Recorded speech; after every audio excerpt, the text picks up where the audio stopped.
Welcome to the Legion Outriders podcast, your source for the latest Legion news, opinion, and analysis. And now, the Outriders. Hello, Outriders! Matt and Dan here, and we're joined this week with a very special guest, a Wookiee. A former Wookiee. I shaved my beard and lost all of my powers. Yes. I think we quickly tallied it up that the second you shaved your beard, the Golden Knights lost after a 10-game win streak, and then they lost because I shaved my beard. Yeah, you probably weren't on your elliptical either. I was not. No. Yeah. Yeah, so give me a week, I'll have it back, but I need to it's get going to be a rough week. Caught back up on our games together because you've got me 2-0 right now in our Legions. That's true. I'm going to catch some L's. I'm going to catch an L's left and right. So. Wait, a week? You need a week to grow that back? It comes in pretty quick. I was about to say, I figured by the time we finish this cast. Okay. I mean, he'll get the rough shaping done. Douse my face in Rogaine. Yes. But John, very glad to have you back on the show for today. Hopefully a little bit more regular, because you are making a more regular habit of being in Legion these days. Yeah, it's been my focus now for the past, month or so, a couple weeks at least. Very exciting. Yeah. So I'm looking forward to joining you guys more often. Yeah, you've had more Legion in the past 2 weeks than I have. So yeah, that's crazy. You're continuing trend of getting your ass kicked by work. Yeah, true. Can I say that on the show? Okay. It continues. It does continue, It sucks, but hopefully you'll be coming out the other side of that. We can start getting some regular games because we got the normal monthly event coming up at the store next week. So yeah, well, I mean, the side benefit of working with very small things at work, it helps with my painting. So that's true. They're mutually beneficial. So you've been getting a lot of painting done, John. Yeah, I mean that's usual though. I mean, I basically just turned all of my focus from painting random things to just painting Legion stuff because I realized I had a backlog of things I had to buy and catch up on, and now I'm doing that. I'm painting stuff I'm probably never gonna play. Did Padme last or two nights ago. I saw that. It looked really good. Thanks. She might need to pluck a little bit, those eyebrows. Look, her eyebrows are on fleek. Yeah, okay? Oh, okay. Yeah. Gotcha. It just looks like she's perpetually surprised. Look, Natalie Portman had the early 2000s, pencil thin eyebrows. I'm just bringing her up to a more modern day standard. There it is. It's a quick updating. But we'll go ahead and get into what we got today. But, of course, we got to stop by the news roundup first. Dan? Well, not much in the way of Star Wars news lately, mainly because of when we're recording. We're recording on May the 1st, and, of course, May the 4th is upcoming, and I'm sure we'll have a lot more announcements coming up the next few days. Well, so hey, guys. I'm sure by the time you're listening to this. And with your spirit as well. One thing that totally slipped past my radar until, Audible said, hey, your pre-order is available. Thrawn Ascendancy, the book number 2, called The Greater Good, just dropped. The Greater Good. The Greater Good. The Greater Good. Is he a Tau now? No. Yeah. Or, he's or in Hot Fuzz or something. That's true, yeah. Chiss or Tau? Yeah. Too bad he doesn't have the little... Well, it's probably a good thing he doesn't have the little, hoofy things that the Tau do. Oh, yeah, that's true. Yeah. But, so, actually, I did just read the first Thrawn book. You did? Recently, yeah. So, which is actually giving me a lot more appreciation because finished Clone Wars and started Season 3. Actually, I'm almost done with Season 3 of Rebels. And now that I know who Thrawn is and Governor Price, it's like I've got some sense of appreciation. Look at you. It's all coming together now. now. I'm so proud. Yeah. I become so proud, Papa. I mean, it's not that we haven't been telling you to do this for years. No, I know. Yeah. I was you want to listen? And, right. Speaking of been told to do this for years, Dan, I finished the first book on the Alphabet Squadron, and I absolutely loved it. So thank you again for bringing it up every few months. So I need to check that out. Dude, so good. I went and picked up the second book this morning. Yeah, that's good timing since the trilogy is now complete. So now you'll be able to go through don't all tell of me. it. No, please tell me there's more. Yeah, you'll be able to go through all of it while having a waiting between. Yeah. I saw that they had the hardback out there for the third book, so I'm probably pick that up before I should. The first audiobook was good, but I heard the second one wasn't great. But really, because we talked about this prior to the show. I don't remember a quality drip in it.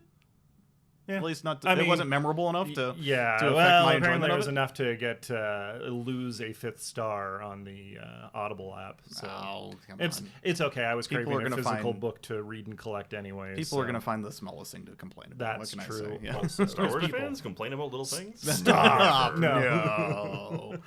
Speaking of Empire players, Dan. No. Just kidding. And on the book front, the Galaxy's Edge art book released. And I actually have been meaning to hunt this down. Oh, mine should be arriving any moment. I actually ordered it from You did Barnes order it? Okay. Noble. I'm going to have to borrow it for some reference stuff because at least in a few of the previews, they showed a new RX droid in there. One that's supposed to be flying the shuttle buses between the Star Wars Hotel and Galaxy's Edge. So, do you have to tip your droid? Yeah. So that's a new RX droid to add to the collection of them that I have right now. So you've quite the menagerie of droids I've seen. Well, I mean, not to be confused with tipping a droid in Philadelphia, like that one hitchhiking one from a few years ago. Where it got knocked over, beat up, and robbed. Oh, God. Didn't it trek across the entire... it got through all of Canada. Yeah. Made it to the United States, and then first stop Philly, and then just... I mean, it is Philly. Philly had its way with it. So don't tip your droid if you're in Philadelphia. Otherwise. You're a droid, just avoid Philadelphia. Yeah, probably a good idea. Oh, and we were talking about speaking of the Star Wars Hotel, spending all of our Patreon money to have us stay there. We're also going to have to take book a trip on the new cruise ship that Disney's launching called the Wish. I wish we could afford that too. Be launching in summer 2022. It's going to have a Star Wars themed quote unquote hyperspace lounge. Oh, does it keep all the millions of kids that would be on the cruise? Well, hopefully they'll keep those, on another deck with the, with all the characters and whatnot. Oh, that's really cool looking. Yeah, I just brought a picture of it. Right? Yeah, concept art. But it's unlike the Oga's Cantina, Mos Eisley Cantina look. It's going to be very upscale. Kind of like the Canto Bight Dryden Voss kind of feel of it. Do they still have steerage? Could I do it like the Titanic? Yes. Go have some fun with like the Irish down below decks or something. I mean, you probably hire on his crew. It's probably the cheapest way to get on there. Oh man! But supposedly also it's going to have some sort of gallery of collected items, kind of a la Dryden Voss's office. Oh yeah, they had all the little things on display. Yeah, that's kind of cool. Yeah, I have no idea how much it's going to cost, but it's not going to be cheap, obviously. But cruises in general. Yeah. Well, cruises might be a little cheaper right now. Well, it just costs you your life. Yeah. I mean, it's not coming out till summer 2022, so we got another year for them to recover and get all that going. So. But yeah, that's all I have for the Star Wars news, mainly because I'm sure in a few days we'll have a deluge. Yeah. Hey, we both came to Deluge. Yay, all right. Word bros. Nice. Alongside, of course, Bad Batch is coming. That's the biggest thing we know about. So. Yeah, I almost completely forgot about that. And then I was like, oh, yeah. Because Falcon Winter Soldier wrapped up, and Kylie Morgenthau is... Kylie Morgenthau? Carly, the worst character in MCU history? Yeah, probably. Right up there. But anyways, I know you were a big fan. That's why I had to bring it up. Yeah. Didn't care for the ending. We'll just leave it that way. I thought some of it was good. I mean, it was very good. But yes, her character arc just had me scratching my head. But anyways. Yeah, I mean, there were some... Okay, no, we're not going to talk in MCU cast. We do this every freaking episode. But there were some... I feel like it's adjacent. It's all under the AMG umbrella, right? True. I mean, we got Overlord's Disney. Yeah. But supposedly there were some rewrites in there because some original plot points were supposed to talk about a virus, and that kind of hit a little too close to home. So that's why there's some kind of janky writing in there. Because remember in the earlier episodes they're talking about distributing vaccines and whatnot. So everyone was having a good time, and they wanted to take a ride on topical. Yeah. Okay, so what do we have for LVO? Or LVO. FFG news. Yeah. So actually, some in-person events. Yes. Have started up again, and I'm talking like big ones. So the Dallas Open is going on as we're recording. Yeah, I saw some of the pictures that were on the Star Wars Legion Facebook. I know, and this was another one that kind of slipped by me until I saw people posting pictures of the tables, and I'm like, oh, holy hell. Yeah. It's happening. Yeah. Well, be safe, guys. Have fun. Be safe.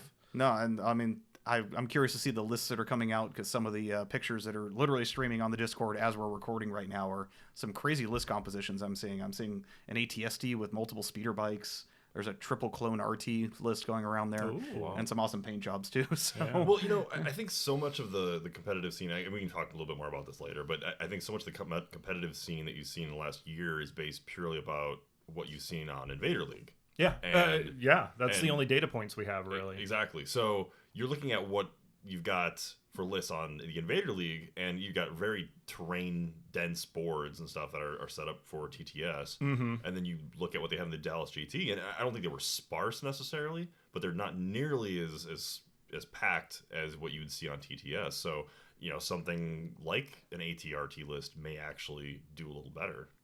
They have a little bit more room to maneuver and get around.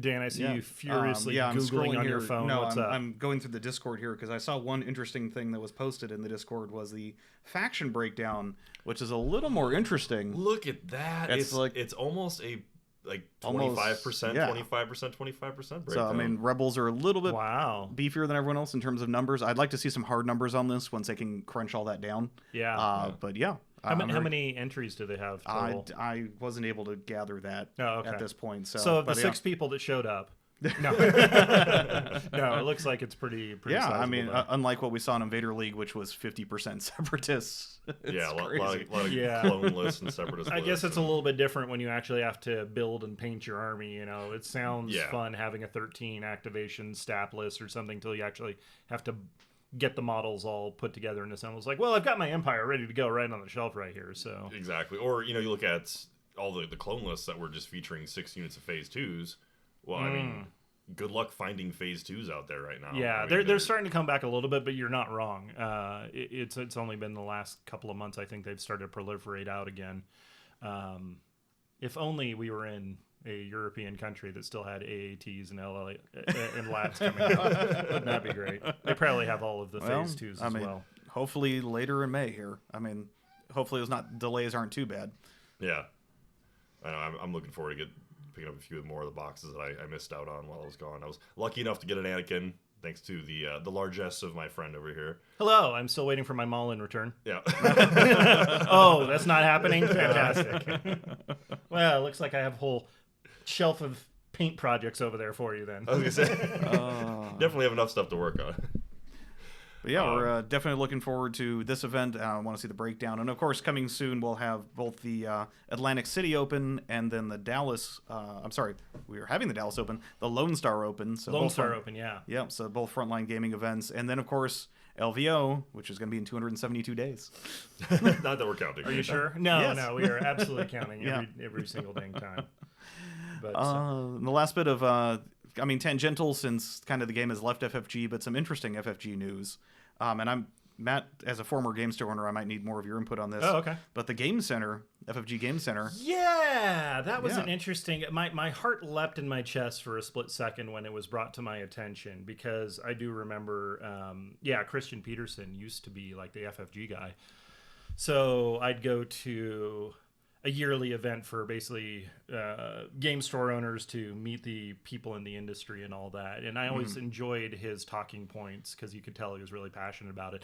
And then he stepped down after the sale to Asmodee. So when I saw he was reacquiring FFG, I was like, oh my goodness. And then I found out it was the retail space and game event center. So that's actually, it's cool. I'm glad he's got it, but it's also kind of sad that Asmodee doesn't value that or did value it and decided to cash in on it to sell it off. So it's not going to be the event center unless, I don't know, they might be working out some sort of arrangement. But Christian Peterson, he was a founding member of FFG, if I was reading this right, or he was just a head of FFG. Yeah, but I believe I'm not 100% sure on that. I have to go look at his wiki page. But I think I'm reading somewhere that he was leading on creating the Game Center in the very first place, and then of course sells it to Asmodee and then comes back and buys it again, at least as far as I'm understanding. So interesting. And I know I'm usually the business focused one on the cast here.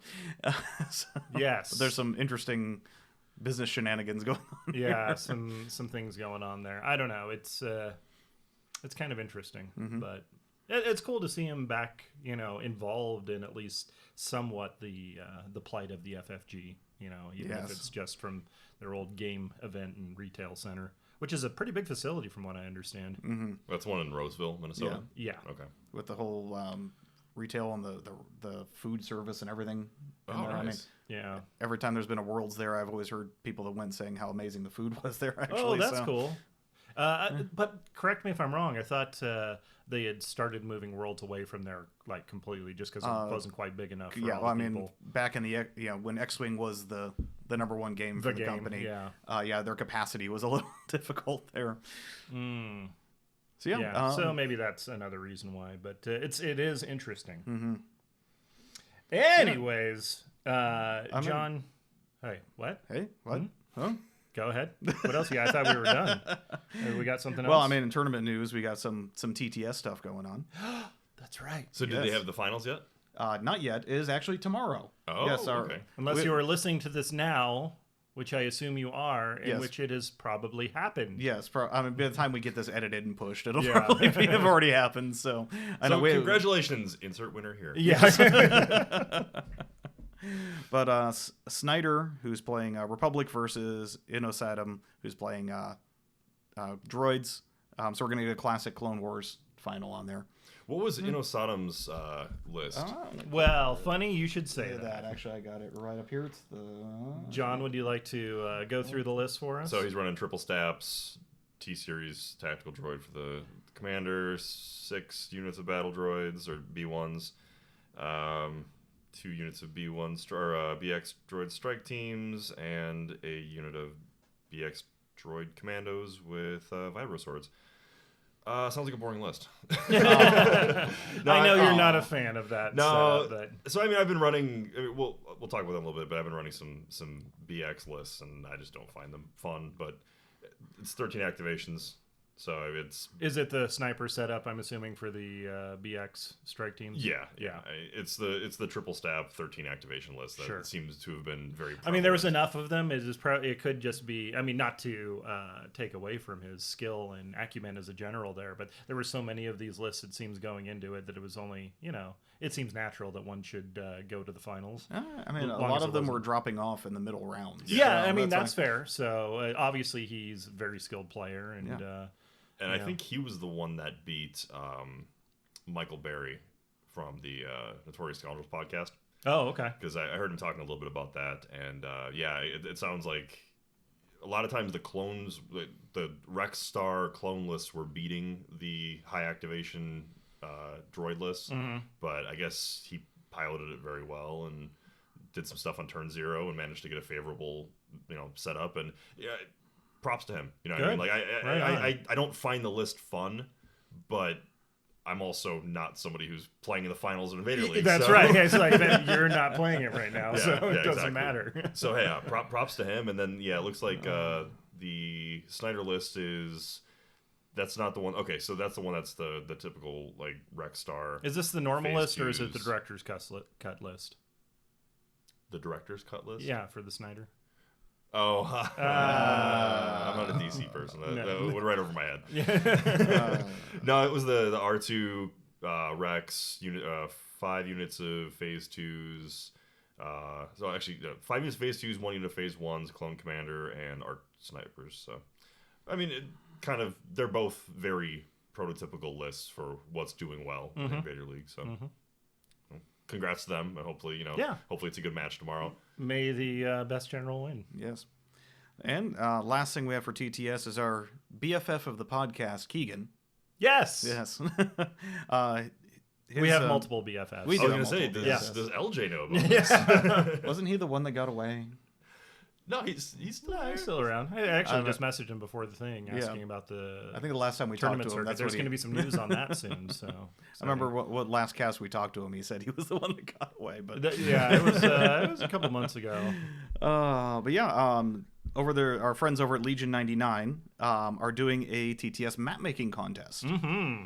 So that's going through the 20th of May. They're taking submissions for both 800 and 500 point lists because there's been kind of a drought of 500 point maps on the TTS mod. And that's just the 3x3, right? Yeah, this is 3x3. Should be so easier. I mean, It's yeah, you gonna go ahead and whip one of those out there, John? Sure, with all of my computer skills. Yeah. I feel like Jeff is probably already like deciphered and learned a new skill to be able to build maps for this and come up with like 15 iterations on it, probably. More than likely, yeah. That Just to seems the way prevent he himself does from things, yeah. painting his actual models. Anything that will distract him that's, Legion adjacent, that's not actually painting his models.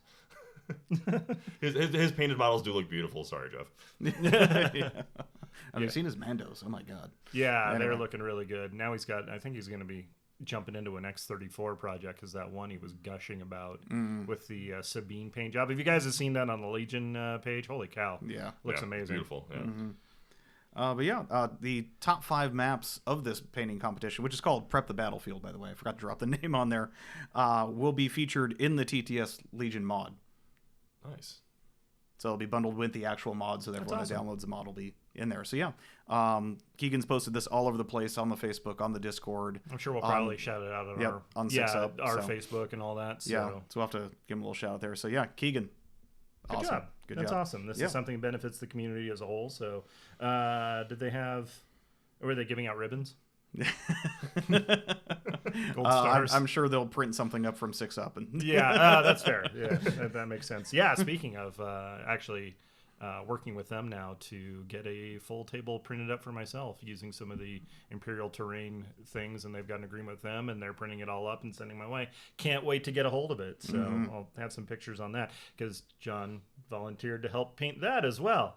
I'm learning all sorts of new things today. I clearly mentioned it.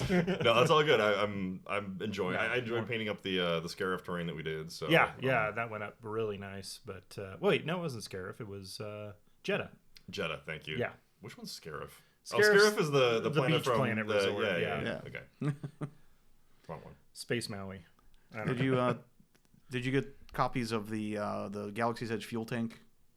No. I need to see about one of you guys. I rely on my community of friends here to get my hobby done for me, I guess. It is a community, though. I mean, you provide us with witty banter, and we provide you with the oh, good. I've got something of value. Labor of painting. Right. Yes. The info. Somebody shock that man. Yeah. So for anyone not aware what I'm talking about, our good friend Jeff, of course, designed basically a scaffold to go around a Galaxy's Edge Coke bottle. Yeah, the little round thermal detonator, really old ornament. Ones that make it look like a fuel tank, and it's been a great hit, at least at our local events. Yeah. People saying how awesome that is. So I printed up 2 of them and painted them up for the Star Tours board. But yeah, we'll have to get you some printed up for your board too. Yeah, that would be great. And a couple of the Outrider crates, which are available for Patreon members via our Discord. Or anyone at 6 Up. Yes. Or available at 6 Up, of course. Yeah. We got a commercial for that now. Exactly. They know. But anyways, we're going to take a short break, and we'll be right back and just kind of talking about the state of Legion. Hey guys, Matt here to tell you about our friends over at 6 Up Supply. If you're like me and don't have access to your own 3D printers, 6 Up Supply has you covered with a whole suite of printing services to bring those awesome files to life. The Outriders are proud to be partnered with 6 Up, and you could find special themed terrain, gear, and tokens with a big discount for Patreon members in the Outrider Central section of the website. And that's not all. You can also get terrain bases, game supplies, tools, LED kits, and more. Stuff is being added all the time. So stop by the number 6upsupply.com and use coupon code OUTRIDER to save 10% on your next order, and let them help you up your game. You are receiving the Legion Outriders podcast. Ending the transmission now would be most unfortunate. And now, the Outriders. Welcome back, Outriders, and we're going to be doing a little bit of a kind of a chat session here, talking about, well, John's coming back to Legion after being away for a little over just about a year. Yeah. I mean, you picked a good year to take off, really. Yeah, exactly. Because I think the last major event that, well, most of us did was the LVO 2020. Yeah, it was 2020. Yeah, it was 2020. Right. Yeah. Very beginning of the year there. And you went and you've been playing other games, painting that you mentioned, other things, but now you're kind of like, okay, Legion, let's start getting into this again. I want to be competitive with it, I believe. Yeah. So really taking a break from it, it was just I had other things I wanted to explore, other things I wanted to paint, and then I just had some other things in my personal life that were happening that led me to like, okay, I'm gonna take a little side break from the podcast, break from the game. First, so in that year, I want to let's go through the list. So went into Malifaux right away. Malifaux, did Malifaux. I did AOS, which I've always kind of dabbled in AOS. Yes. You've got some beautifully painted armies. Thank you. Yeah, the last several years. Half of which I've never played, but yeah, I would say, did you ever actually play the Khaedron Nope, dwarves? Still never played the Overlords. Fantastic. Yeah. But yeah, so I got back into that. I did some 40K. Went into Kill Team because we're on what 9th or 10th edition now? 9th edition now. 9th edition. Okay. I've been playing that intermittently, doing some league stuff with that. I've been doing. I did some Kill Team. I did some Warcry, like one game of Warcry. Yeah. Got out of that quick. Yeah. And then Star Wars, Lord of the Rings Fantasy Battles. I just got into that to paint. Yeah, well, that and I then, believe, yes. Yeah, and then nobody wanted to play, so or like I think you and I were the only ones that really talked about playing. Yeah, we had a couple of guys in our game group actually paint models, and I was like, oh, I've got like 500 Urukai over here, so if anybody wants them, and it's like, no takers. That's fine. So I mean, like a lot of gamers, I do suffer from a little bit of game ADHD. Yeah, I think so.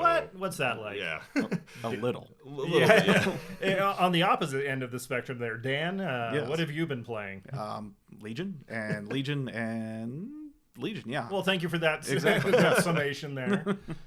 But throughout playing all these different games, I found things like bits and pieces that I enjoyed, but I always kind of used Legion as a measuring stick.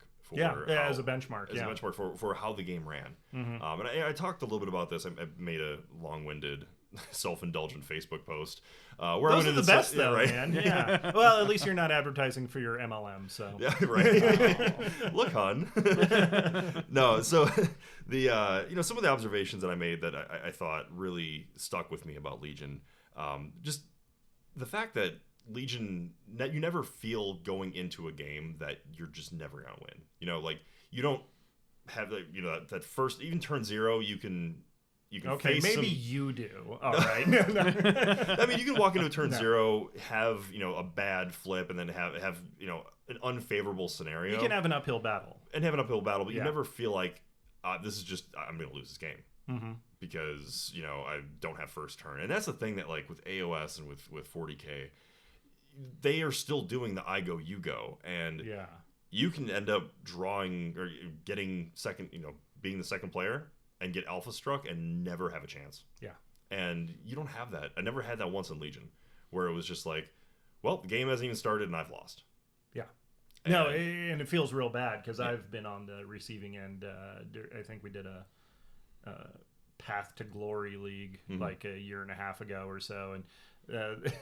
I didn't get to, I set up, I got charged, half my units got taken out, and then I got to swing back what was left, and then they got to go again, and it was just game over by like middle of turn 2.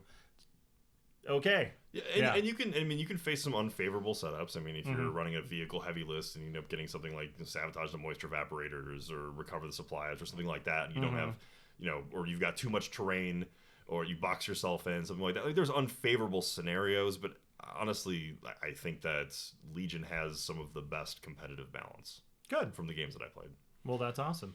So it's nice that you've been able to go out and kind of see, how the other half lives with the other major kind of game systems there, and then like it makes you appreciate what you've got back here in the home field. Little miniatures walkabout. Right. Vision Quest. Yes. So I brought some of that up before we started the podcast, and Dan, you seem like you kind of like had a counterpoint to where I think the state of Legion's at right now. I mean, the core rules, the bones of Legion are very balanced. Yes, there are some earlier units like Core Box and Wave 1 and Wave 2 units that could really use a refresh. And the good thing is we were starting to see that with the Wookiees getting their complete errata, which brought their usability up considerably. The T-47 and its errata has brought it up considerably. But it's still like core box stuff, core box Vader, core box Luke, even Leia, who was considered one of the really, really great early game units, has really fallen down in favor. And you see, I'm trying not to focus on Imperials here. But well, you're doing great, buddy. Yes. And I think with Leia and probably with her counterpart, Veers, I think a lot of that has to do with how much we've seen improvements in the generic officers. That and the command cards coming out for newer units. Yeah, that too. And, you know, I think having Vigilance out, for Leia in particular, having Vigilance and the ability to, you know, give out dodges, you can pretty much create a Leia without the command cards with your Rebel officer for about 40 points cheaper. Yeah, and same. I mean, lists I've been theory crafting too. I'm like, let me get Veers to get that third aim with electro binoculars, but I'm like, for the point difference, I don't know if it's really. Yeah. So, I mean, do you think that power creep has been an issue? Not so much power creep. Every release has been dropping too many new keywords, I think. I really think we need to like maybe cut back on the new keywords, find better combinations of the keywords that are already in the game. Okay. Kind of mix that up into, and then some erratas for some of the earlier units to bring them up to that modern standard. Okay. I think we were also seeing maybe a design creep.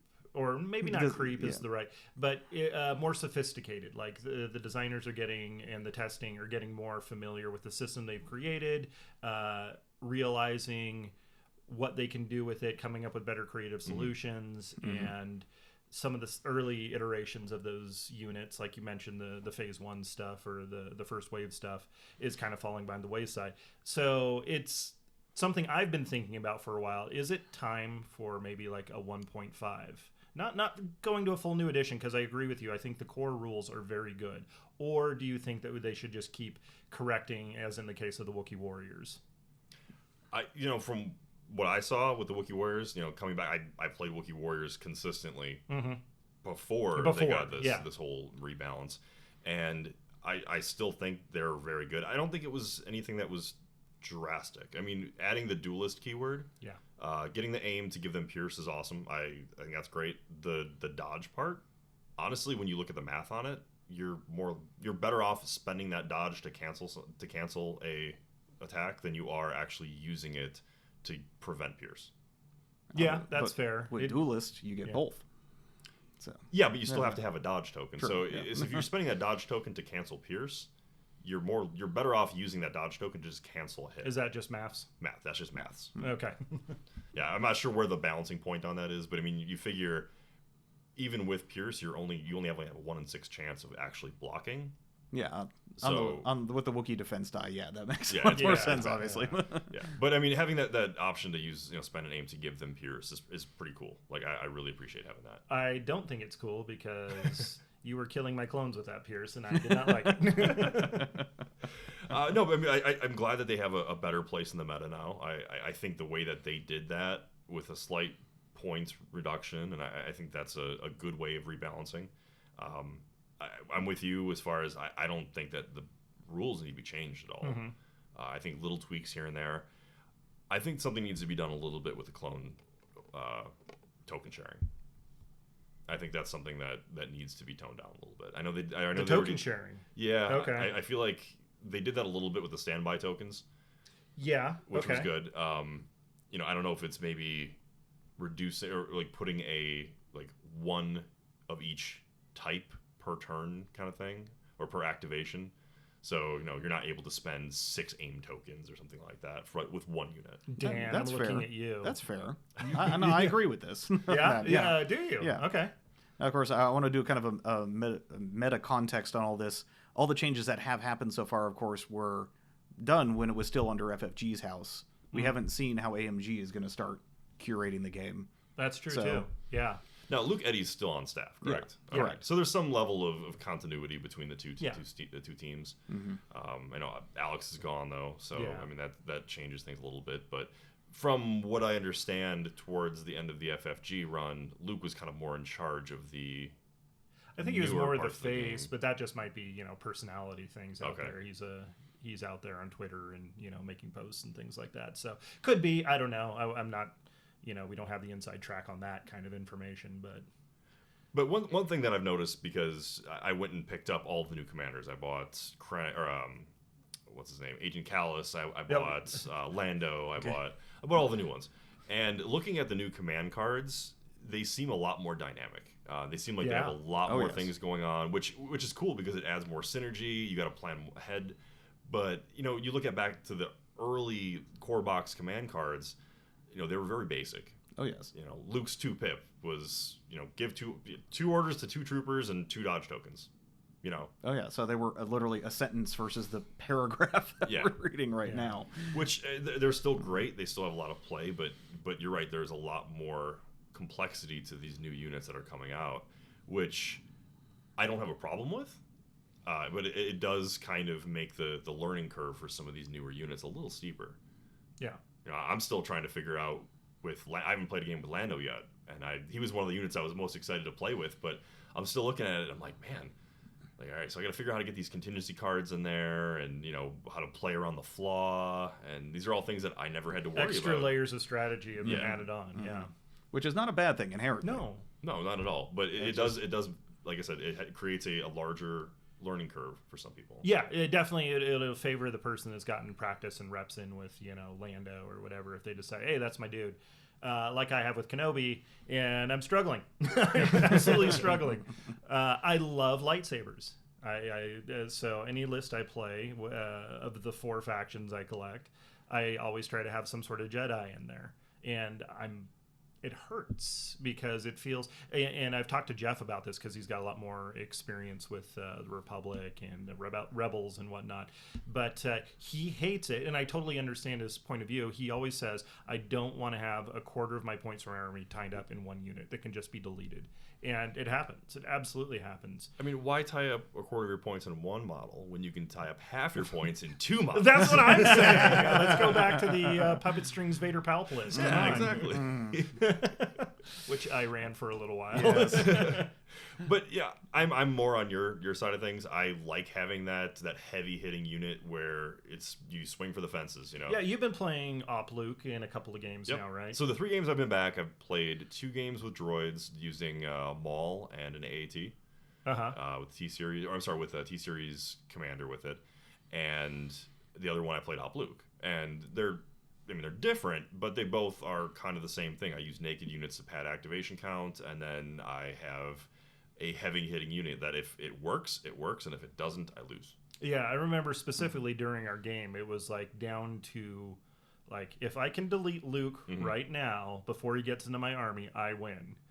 And you know what? Honestly, that was one of the most epic moments I've had playing Legion, where it was pretty fun. Had a fully kitted out Luke within range 1 or 2 of all of your clone units, and I played his new 2-pip, and I can't remember the name of it, but it's the one that gives you 4 extra the defense extra defense dice, and he had 2 dodges for deflect, and you dropped 15 dice. Yeah, I did fire supporting and aims and everything. I think we ended up with 10 or 11 hits. It was 12 hits out of 15 that were and I used 2 dodges to cancel those 2, and I rolled 10 dice, 10 hit dice, and then 10 red dice and 4 white dice for defense. Yeah. And I think I ended up blocking 11. And I think you only took 1. I took 1, and I deflected 4 back. Yeah. And it was one of those moments where it was like, wow, it's going back and looking at the math on it, it statistically worked out to about average. No, it was stacked against me because that was I think Luke had he had maybe 1 or 2 damage on him. 1 damage on him. Yeah, so he was still pretty healthy. It was going to be long odds for me to delete him, even though I was throwing a boatload of dice at him. But I feel like that's a very situational. Luke is one of the few Jedi that can pull that off. Yeah, exactly. Yeah, during an optimal turn and all that kind of stuff. But it was a very cool moment. And then I lost. But it was a pivotal moment of the game, and it was a lot of these competitive lists, they don't revolve around a make or break moment. Yeah, you've got some maneuverability, you've got some room to make mistakes, and it's more forgiving. You're playing Op Luke, and you've got him kitted out, so he's 215, 220 points. You lose him, you lose the game. Yeah, there's no real way around that. Yeah. Well, sometimes you can get some use out of him, and then if it's like the later stages of the game, you still got enough stuff, getting your objectives, whatever it is. But it's got to be design hell for the designers to come up with these kind of like super solo units that can go out there and really shift the game, the focus, and even the the tide, just shift the way the game is being played, and suddenly somebody's on the back foot. But also conversely, if you get unlucky, like we had in the game we played this last week, where I had Kenobi again, and you picked Disarray. Yeah. Because I like to have my clones, all sharing tokens. So I was like, okay, well, let me put Kenobi. I've got a clone Commander and Padme over here. I'm going to put Kenobi over there. Maybe I can be sneaky, get in their lightsabers and things up. And you just opened up on him in like 3 wounds within the first round. Well, that AAT tank, you had yeah, no cover. It turns out there was a tank right there. Yeah.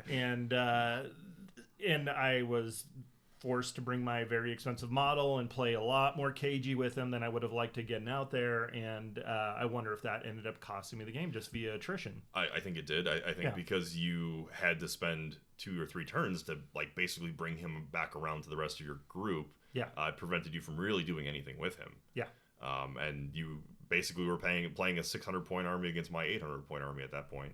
Yeah. Because 200 of your points were basically just running away. Yeah, I think the most I got to do with him is, I was able to mop up a unit of BX snipers, and then I brought him in to go attack. What was the charge? Who was fighting in the middle there? Maul, that's right. And I thought I had a pretty good job of chopping Maul up. I only got 3 wounds in on him, though. You did well, though. I mean, it was more your defense. I think you had that one turn where I think it hit you 7 times, and you blocked all 7 of them, or blocked 6 of them, or something like that. It was pretty crazy. Wacky fun. Yeah, but I mean, that's the kind of fun stuff you have playing with Force users, with Jedi, and you don't really... I don't get that with a triple stab 13 activation list. Yes. I think you're trading the really cool pivotal moments like that for reliability. Dan, I'm kind of looking at you, consistency. Yeah. Because that's what you like to play, right? Yeah, and I mean, to be fair, in a highly competitive situation, you're spending money to travel, you're spending money on hotel, you're spending money on entry fees. This is not a situation where I'm just spending money at the cash bar. Yeah, exactly. You're not just going to go, I'm just going to grab this random list to try and have fun. They're doing, and I don't blame them, everything they can to make sure that they have a consistent and competitive experience. They're not going to allow the randomness of your 200-point model on an unlucky roll to get blown off the table for all this investment that they're putting into. And that's true, and that's why you're a better player than I am, Dan. Like there's a lot of people out there who do take it very seriously, and then there's Matt and I who are just hanging out with our new Colorado buddies, getting tequila shots and bringing triple Wookiee lift. Because I mean, the most competitive thing we go to is our local. We're lucky that we have LVO locally here, that we don't have to invest in travel and hotel and whatnot. I mean, we just take advantage of that fact. So we're not trying to... So you're saying if I pay for a hotel and plane ticket, I'll take the game more seriously with my list building? Well, I mean, you're planning on going to LSO, right? The Lone Star Open, so... So far, I think that's going to be the plan. So... Gav Tank and ATSE? Dude, I was just going to say that. Yeah, I got to go old reliable. Well,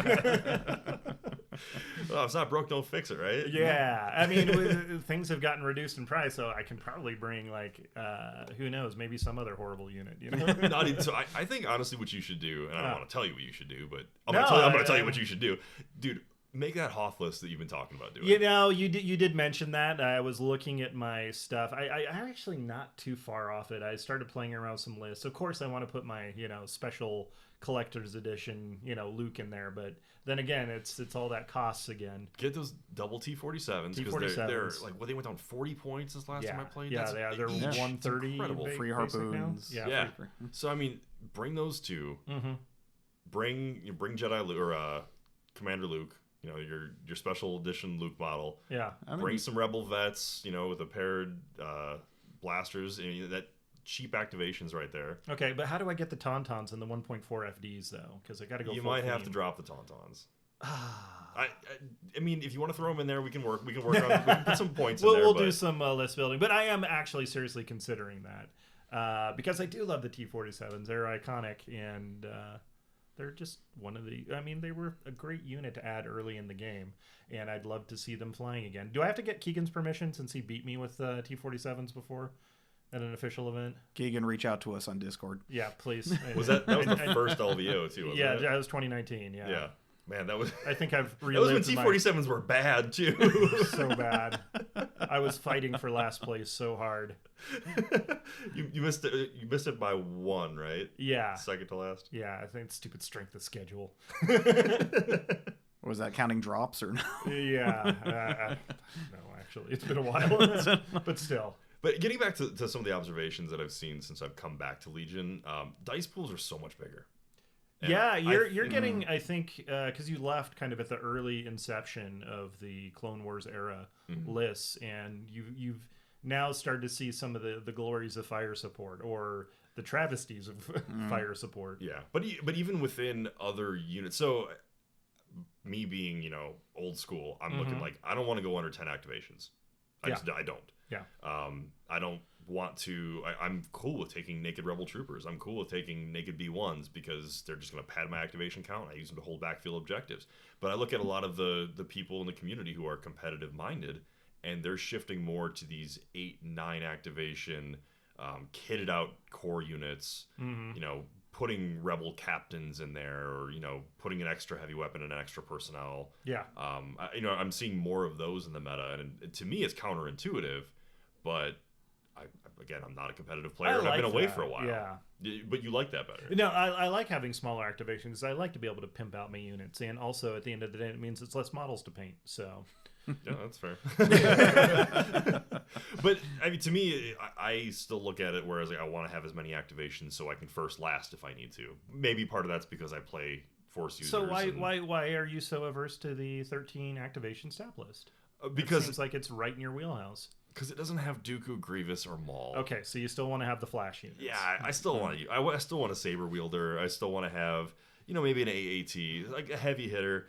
To me, there's a lot of stuff that hits well, and there's everything in this list has a purpose. Okay, good. I was gonna prepare the Kenobi, John, you are my brother speech, but I guess I don't have to now. No, I mean everything in this list that I look at, it has a purpose. Those Staps, I've not played with or against Staps yet, but from what I understand, they're a very good unit for a good value. I've got mine on the shelf if you want to build them up and play with them. So I may try them out at some point. Yeah. But I've never also been a speeder fan. I love speeders.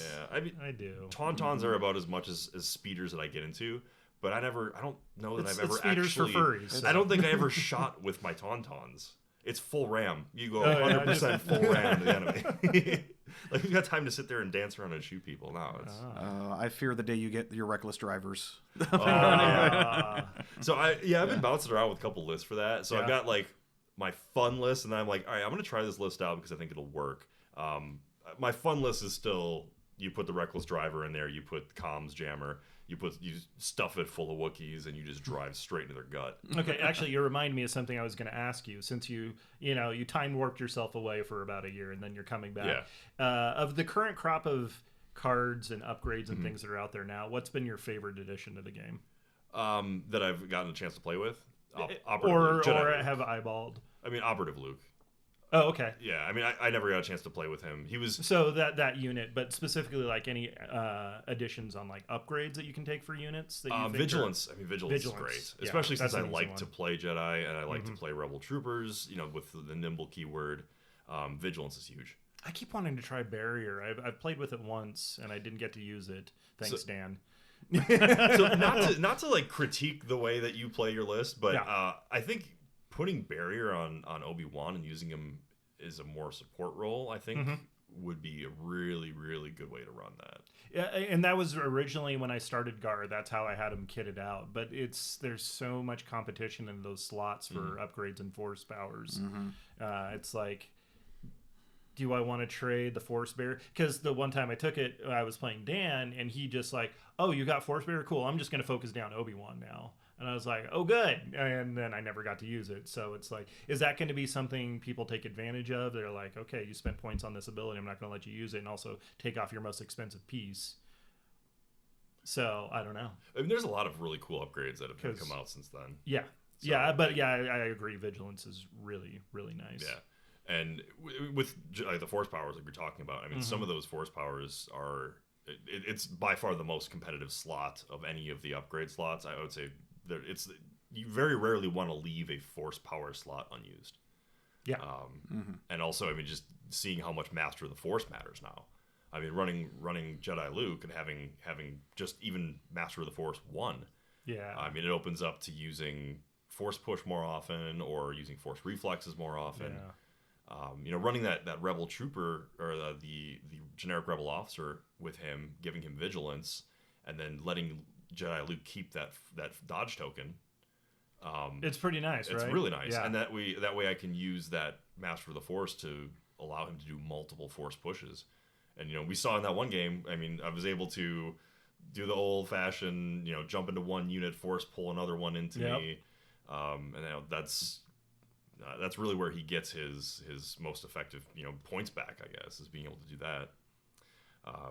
But yeah, I mean, I would say some of those upgrades, the offensive stance, defensive stance card, I think is really cool. I don't know if it's the most competitive, but I think it's got a lot of cool uses. I want to play with that a bit more too. That could be a lot of fun. I'm a little sad that Danger Sense has kind of lost its luster. Yeah, you don't really hear much about that. I mean, it comes up. It's one of the command cards Padme has. It was kind of a neat feature of the Rebel Pathfinders and Jyn and those guys. Any other units? No, I think that's pretty much it. Jeff has used it to great success. And so in his, but he loves his Rogue One. He loves Rogue One. And I think the Rogue One Rebels are, I mean, they're still good. I mean, especially with Cassian coming in, because I haven't got a chance to play with Cassian yet, but just from what I've been theory crafting and listening to other podcasts and seeing competitive lists, he's real good. So I think the Rogue One Rebels have a lot of play. I just think that because of the large dice pools that we're seeing, the ability to, because the way you fight a unit that has Danger Strike is you don't let them get that suppression. You just hit them with a massive barrage of dice right away, and then they, those white dice fails. Those white dice harbor saves fail. They do their thing. Yeah. So I think that if you're able to hit them with a fire supported clone squad or tooled out Jedi Luke or whatever, I mean, if they don't have suppression on them yet, even with duck and cover, they're gonna melt. So I think that's probably why there might be a little bit of a downturn on Danger Sense. Yeah. Interesting things. Dan, you've been kind of quiet, letting me and John run off at the mouth here. Is there anything from the Imperial perspective? I mean, I hate to reiterate what from the salt mines of Kessel. The salt mines, which yes, I love whoever did it on whoever the Discord admin is. I don't know who it is. Thank you for renaming the Imperial channel on the Discord to the Imperial Salt Mines, because it is. yeah, I've been chatting with Tumnus about that, and that's kind of the recurring joke. It's just, it seems like there's lots of fun stuff coming up. Yeah, I'm hoping the LAT will definitely help with a lot of Imperial lists. It's and looking at it versus what all the fun toys that you get in the AA5 versus the LAT seems just kind of like boring milquetoast kind of flying and do it versus the. Yeah, I mean, that's one thing I wanted to ask you. Do you foresee that being something that Imperialists are going to be running? It helps the slower units because Imperial, I mean, their faction identity is area control and suppression, and unfortunately, suppression isn't as useful as it used to be. But for area control, obviously, most Imperial units want to do three things: they want to move, they want to aim, and they want to shoot. Right. But you only have two, and with suppression, most of the time only one action. So having something to be able to drop off those short-range snowtroopers or Vader or something in your enemy's lines. I just want to magnetize the top of one to have Vader surfing in there like the TIE Fighter from the comic. That would be fantastic. I mean, would you say snowtroopers or Imperial Royal Guard? What would be the unit best served by actually riding in that? You made me sad. So much. You reminded me of Royal Guard. I wanted them. Well, I'm trying to think of the Empire's not really known for good melee threats outside of Vader and Palp, right? Right, and Royal Guard itself. I mean, hopefully, and of course, this is getting into Christmas land, that we'll get some Inquisitors that'll really buff up both the speed 2 jumping. A generic Inquisitor would be really kind of cool. Yeah, generic Inquisitors and generic Jedi for Gar, and maybe some generic Sith Acolyte for CS or something. Yeah. I think Gar needs something cheaper. You know, I'm really intrigued by what the third core unit's going to be for both Gar and Separatists, because, you know, both B2s and B1s kind of run. I mean, they're different, but they're somewhat similar in a way. For Gar, I mean, do I dare say it, but Gungans? Oh, interesting. Go outside the clone pool. I was thinking maybe some of the, like, regular Army command staff that you have, not in the full kitted out, kind of like Imperial Army classic, non-Stormtrooper Army type thing. But, I mean, there may be some sort of chaff kind of unit to bring down the poise. Because as much as I would love, like, more Jedi options for the Republic, because, I mean, that would be the most appropriate one, it's adding more expensive units to an already premium, you know, army list. Yeah. And with clones, part of the reason why I think they need to tone down some of the token sharing is because it almost makes it pointless to run anything that doesn't have the clone trooper keyword. You know, like it seems like any commander that you run, or running a saber tank, you know, if it's not Rex or it's not a generic clone commander, like, it's not going to do the order sharing, and it just doesn't seem worth it. I just had an idea for a unit, you know, kind of adjacent to Gungans, but maybe going outside. Ewoks, you know, everybody's favorite Ewoks, but you do it like a swarm base for, like, the Games Workshop one. So it's like a larger size base with like 5 or 6 Ewoks on there. And I mean, I'm here for it. I like this idea.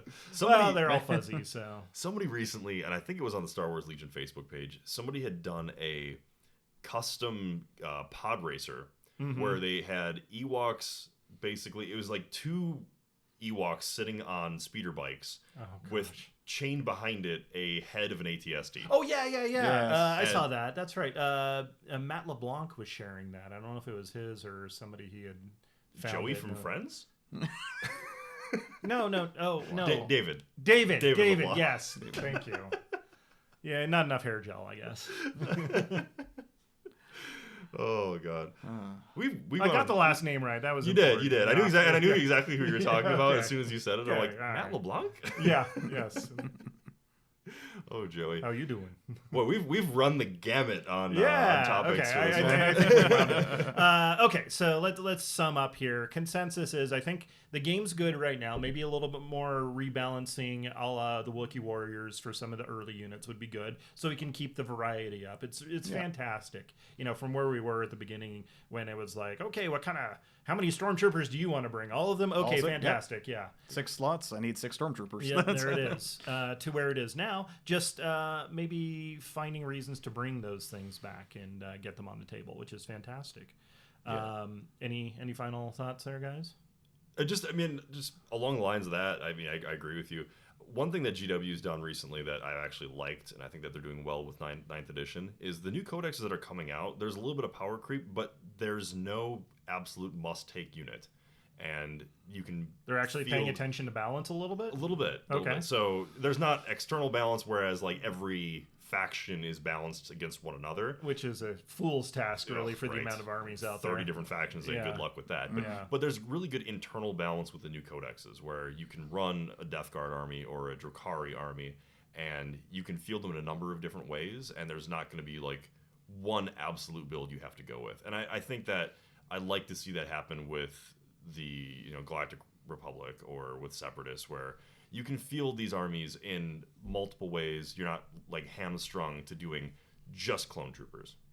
You know, you can look at ways of having fun with a Padme saber list or something along the lines of that. You know, I'm reminded, since you put that in my mind now, of some of the Clone Wars episodes where they had like partisan troops, like the Saw Gerreras and things were, freedom fighters on the individual planets that paired up with the clones. Maybe that would be an avenue to explore. Yeah, and I mean, no idea if this will come to fruition, because it was something Alex Davey dropped in the early days, was they were pushing possibly the idea of sub-factions. Oh, you remember that? Oh, okay. Vaguely, that sounds familiar. Where they said that was a while ago, though. Yeah, that was a while ago. Hopefully something like that will come out. I mean, kind of, and to your point about not wanting to run anything in GAR other than clones, with the new Wookiee Warrior expansion coming, Wookiee Trooper, that's going to make people have to have a little more interesting decision on, do I run a bunch of Wookiees, which are awesome, but they don't token share like the clones, So hopefully that there'll be some balance in that, so people don't just disregard them and say, all right, they're not clones, so I'm not going to run them. Which is good, because I think they're making that shift, because Rebels and Imperial, they get to play their lists in different ways based on their commanders and troop choices, like the Rogue One Rebels versus Leia and Luke and all those guys. They play very differently, so maybe that's opening up the design space for other tactics and build focuses with that. Sure. And I think just from what I've been hearing about some of the more competitive games going on with against these Rec Star builds, if you're running something like Bombing Run or Breakthrough, these Rec Star armies kind of need to clump up. Yeah. And if you're able to flank them, get around them, basically avoid them, Luke into the side of them, or that, but just avoid getting into the situation where you're going to get fire supported to death. Yeah. Something like Wookiees might help them to put some flanking units outside, something that doesn't require you to be bubbled up next to your commander, because that's one thing rookies are great with is you can operate outside of that command bubble and still get some effectiveness out of it. Yeah, but having those red dice to roll off suppression, I mean, chances of them panicking are very, very low. So that's one incentive maybe to start including some Wookiee warriors in those Rec Star lists. Cool. Yeah. Well, any last thoughts from the Imperial perspective? Well, like I said, when are you starting your Separatist army? Well, like I said, I try my damnedest not to be the focus, only from this perspective. We try to keep things upbeat and positive. Yeah, no, not just the negative side, but I try not to keep my focus solely on the Imperial side of things, even though that is my only army. Right. But like I started off with, the earlier releases kind of need, and it's been great for Wookiees for the update they've gotten, but we need Commander Vader needs an upgrade. Snowtrooper, I don't know if Snowtroopers, they need more heavy weapon options to give it more variety. That'd be in nice there. to have, some more. Like Veers needs a little bit of tweaking, maybe with his command cards. And I mean, they've shown that they would Areta command cards with the Specialist Pack command cards, so hopefully we'll get some more touch-ups on the command card side of things. It's just it's not far off. It just needs that little push to bring it up. That's fair. Yeah. Okay, cool. Well, gentlemen, thank you. I think this was a really fun topic to talk about. Get your insights on there. John, thank you again for joining us again. Hopefully we'll be able to do this again real soon. Yeah, of course. Thanks for having me. Absolutely. Where can people find you on the medias? Outrider_John on Instagram. So that's where I do all my paintings. I'm gonna have to get some of those pictures you've been posting up in the Facebook chats and whatnot, and put them on the Outrider page, because the last time we did, there was a great response to that. So yeah, I recently got back on the Star Wars Legion Facebook page after my year-long hiatus. So your sabbatical. Not only did you drop Legion, you dropped Facebook and a lot of social media too. Well, I think the whole thing with me getting out of the Star Wars Legion Facebook page actually stemmed from an argument that I got in over the Legend of the Five Rings RPG. I mean, anybody who knows me knows that I can kind of get a little bit, I don't know, boycott happy sometimes when I don't like something. Reactionary? Stop. And I got a little upset because of what FFG did, their RPG department. Yeah. And I was like, you're cutting off all of these great RPG games? No, done with FFG entirely. And people were like, it's a little extreme. And I'm like, no, she tell me I'm extreme. I can fly off the handle at this. Okay. Honestly, I don't really blame FFG on that. I think that's more of an Asmodee. Pulling absolutely. Pulling FFG apart. And, So I mean, I still have some gripes with Asmodee and the way they've done things, and I think those are legitimate. How they treated my homie Alex Davey, but yeah. But no, I mean, I'm happy to be back on the Facebook Legion page, because there's some great content on there, and I enjoy the community. Just don't mention the VOR or L5R. All right, Dan, where are you at? You're over on Discord? I'm on the Discord as Outrider_Dan, and I usually stop in on all of your streams. Yes, thank you. You can find me on Twitch at Captain_Archer, also on Twitter at GRN_Archer. But otherwise, thank you, gentlemen. Thank you to our Patreon supporters allowing us to do what we do, and we will catch you next time. Check out the Facebook page. Next podcast, we should have a ton of news from everything from the May the 4th stuff. So look forward to that. May the 4th be with you all. This concludes the current episode of the Legion Outriders podcast. You may cultivate a tactical advantage by observing the Outriders on Facebook or Twitter at Legion Outriders. Wisdom advocates subscribing to the podcast. Acting otherwise is reckless. Check, check, 1 2 1 2. Check, check, check. Microphone check. Microphone check.